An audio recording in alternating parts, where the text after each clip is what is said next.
My name's Sajda Mughal, I'm 33 years old and I'm from London.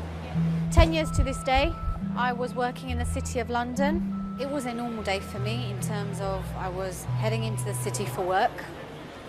I was in fact running late. So that tube on the Piccadilly Line should never have been the tube that I should have got onto. But because I was late, I ended up getting onto that tube.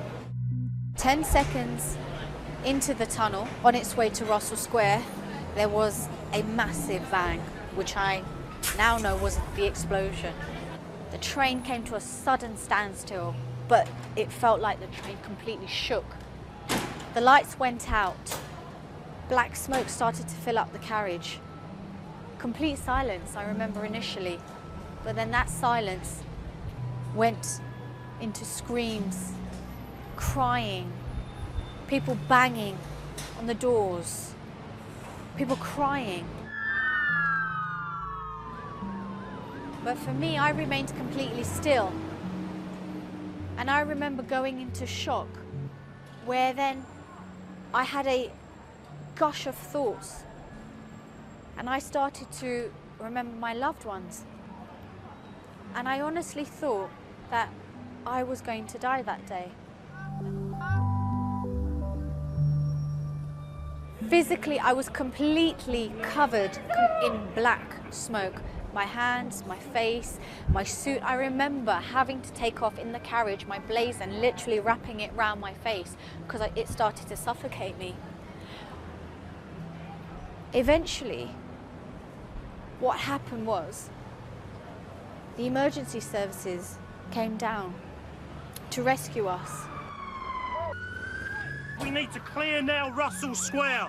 Please, for your safety, please start moving down.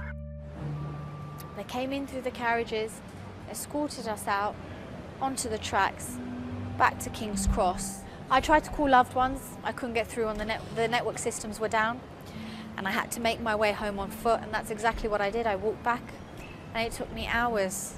It took me hours, but eventually when I did get home, and I remember when I was on my road, I just ran as fast as I could to my home, got into the house, locked the door, shut the curtains, shut all the lights, no TV, no radio. And I remember just curling up on the sofa and bursting into tears and crying, waiting for loved ones to come.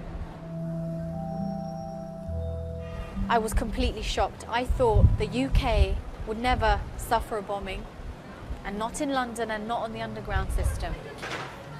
And then it started to emerge that they were bombings carried out by a small handful of Muslim males. And that shocked me even more. The attacks that day went completely against Islam. It took me a long while to overcome 7/7. I'm probably not fully over 7/7 because I find it very difficult to travel on the tube, even 10 years on.